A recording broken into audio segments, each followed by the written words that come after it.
పూరా local. Hi hello నమస్తే, welcome to పూరా లోకల్.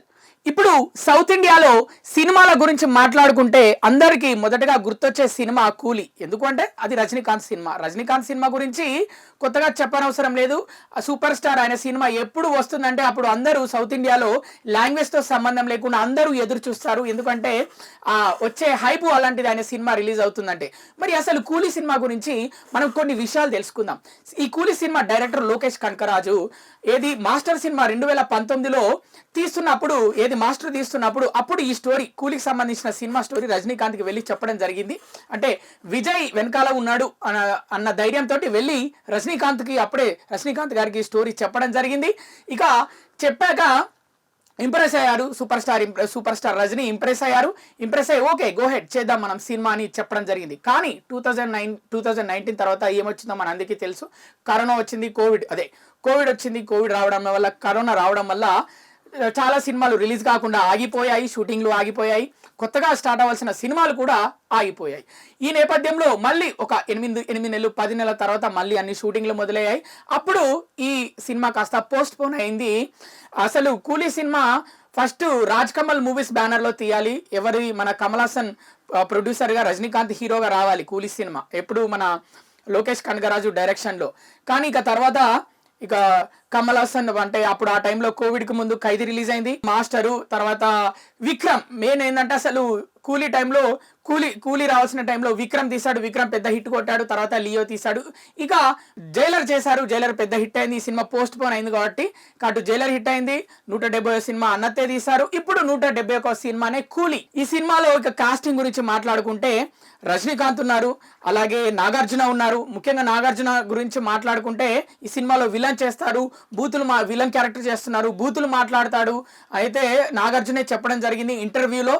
మరి ఈ నేపథ్యంలో ఏం జరిగిందంటే మన సెన్సార్కి వెళ్ళింది సినిమా. సెన్సార్లో ఏ సర్టిఫికేట్ వచ్చింది, బ్లడ్ ఎక్కువగా ఉందంట, నరుకుడు చంపుడు అలాగే బూతులు కూడా ఉన్నాయని సెన్సార్ వాళ్ళు అయితే ఏ సర్టిఫికేట్ అయితే ఇవ్వడం జరిగింది. ఇక నాగార్జున క్యారెక్టర్ తర్వాత ఇంకా ముఖ్యంగా చెప్పుకుంటూ పోతే అంటే పెద్ద హీరోలు మన సౌత్లో అందగాడు నాగార్జున, తర్వాత ఇక నార్త్ ఇండియా అందగాడు అమీర్ ఖాను, ఇక కన్నడ సినిమాల హీరో అందగాడు. మంచి క్యారెక్టర్లకి అంటే వెర్స్టైల్ క్యారెక్టర్లకి ఒక సింబల్గా గుర్తుండిపోయే ఒక సింబల్ అంటే అదే మన ఉపేంద్ర తర్వాత ఇక సౌబిన్ షాహిర్ తర్వాత సత్యరాజ్ తర్వాత ఇక హీరోయిన్ శృతి హాసన్ తర్వాత రెబ్బా మౌనికా జాన్.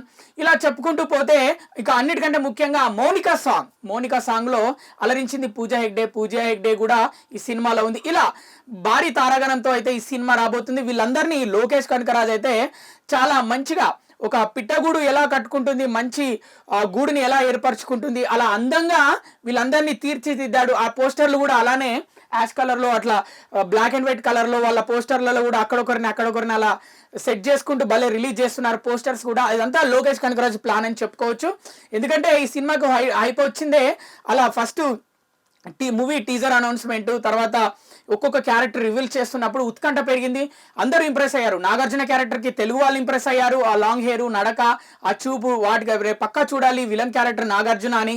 అలా తర్వాత అమీర్ ఖాన్ లుక్, తర్వాత ఉపేంద్ర లుక్కి కన్నడ వాళ్ళు, నార్త్ వాళ్ళేమో అమీర్ ఖాన్ లుక్కి, ఇలా ఒక్కొక్కరు ఇంప్రెస్ అవుతూ వచ్చారు. ఇక సౌబిన్ షాహిర్ లుక్కి అయితే ఇక మలయాళం వాళ్ళు చాలా ఇంప్రెస్ అయ్యారు. అసలు ఎవ్వరు ఎక్స్పెక్ట్ చేయలేదు సౌబిన్ షాహిర్ ఈ రేంజ్లో డ్యాన్స్ చేస్తాడని. మౌనికా సాంగ్లో ఫస్ట్ అందరూ పూజా హెగ్డేకి ఇంప్రెస్ అయ్యారు, ఆ లుక్, డ్రెస్ అవన్నీ చూసి, అందం చూసి. కానీ ఫైనల్గా డాన్స్ చూసి మాత్రం సౌబిన్ షాహిర్కి మాత్రం ఇంప్రెస్ అయిపోయారు మొత్తం ప్రేక్షకులు. ఇప్పుడు మొత్తం ఎక్కడ చూడు ఇన్స్టాగ్రామ్లో అవే రీల్స్ చేస్తున్నారు అందరూ.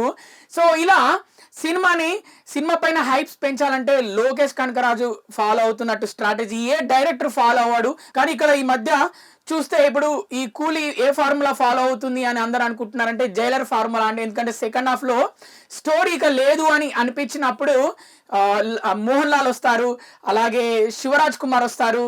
ఇక్కడ మన కన్నడ హీరో శివరాజ్ కుమార్ ఆ టైంలో పర్ఫెక్ట్గా వాళ్ళిద్దరిని అక్కడ నెల్సన్ డైరెక్టర్ పెట్టేసి జైలర్లో పెద్ద హిట్ కొట్టాడు. మరి ఈ సినిమాలో కూడా స్టోరీ ఎంతవరకు ఉంటుందో తెలియదు, కానీ వీళ్ళు ఏ టైంలో వస్తారు అనే ఉత్కంఠ ఎక్కువ పెరిగిపోయింది. ఎందుకంటే నాగార్జున ఎప్పుడు వస్తారు, అమీర్ ఖాన్ ఎప్పుడు వస్తారు, సత్యరాజ్ ఎప్పుడు ఉంటాడు, అసలు సినిమాలో ఉపేంద్ర ఎప్పుడు ఉంటారు, సౌబిన్ షాహిర్ ఎప్పుడు ఉంటారు, అసలు శృతి హాసన్ క్యారెక్టర్ ఏంటి, హీరోయినా లేకపోతే ఇంపార్టెంట్ క్యారెక్టరా, అసలు హీరోయిన్ అంటే పాటలు ఉండాలి, డాన్స్లు ఉండాలి కదా, అసలు ఏ క్యారెక్టర్ చేయబోతుంది శృతి హాసన్. ఇలాంటివన్నీ చాలా క్రియేటివ్ మైండ్ తోటి చాలా అంటే అందరికి ఇంట్రెస్ట్ నచ్చేలా క్రియేట్ చేశాడు లోకేష్ కనకరాజ్. అసలు ఎలా ఉండబోతుంది సినిమా అనే థాటే ఒకటి ఆలోచించుకుంటే ఎవ్వరు ఎక్స్పెక్ట్ చేయలేకపోతున్నారు. స్టోరీ లైన్ అయితే ముందే చెప్పేశారు. అంటే స్మగ్లింగ్ చేస్తాడు, గోల్డ్ స్మగ్లింగ్ వాచ్లతోటి, అంటే వాచ్లలో గోల్డ్ పెట్టేసి మళ్ళీ అందరినీ, అంటే ఒకప్పుడు వైభవం చూసిన ఒక స్మగ్లరు ఇప్పుడు మళ్ళీ వాళ్ళందరినీ గ్యాంగ్ని మళ్ళీ ఏర్పరచుకొని మళ్ళీ గోల్డ్ స్మగ్లింగ్ చేయాలనుకుంటాడు. ఈ నేపథ్యంలో కొన్ని ఇబ్బందులు ఎదుర్కొంటాడు. ఆ ఇబ్బందులు ఏంటి, మరి కొత్త వ్యక్తులు వస్తారు లైఫ్లోకి, మరి ఏంటి, అదే సినిమా స్టోరీ. అంటే ముందే లైన్ చెప్పేశారు, కానీ అది ఎలా స్క్రీన్ ప్లే ఎలా ఉండబోతుంది అనేది సినిమా. ఇక అన్నిటికంటే హైలైట్ మాట్లాడుకోవాల్సింది ఈ సినిమా మీద హైప్స్ బాగా పెరగడానికి మెయిన్ ఒక్కరు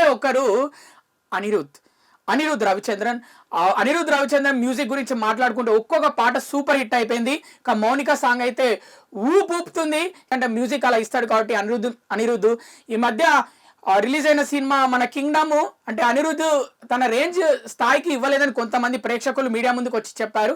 అంటే హీరోని బట్టి అనిరుద్ మ్యూజిక్ ఇస్తాడు, బడ్జెట్ని బట్టి ఇస్తాడు మ్యూజిక్ అని కొంతమంది అనుకుంటున్నారు. మరి చూద్దాం.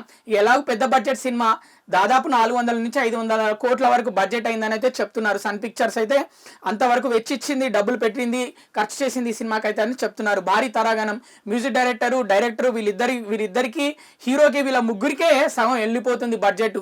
మరి మిగతా దాంట్లో సినిమా ఎలా తీశారు, వీళ్ళకి ఏమియోలు, మరి ఎలా ఉండబోతుంది సినిమా అని అయితే అందరూ ఆతృతగా ఎదురు చూస్తున్నారు. మరి ఏదేమైనా ట్రైలర్ అయితే రిలీజ్ కాబోతుంది.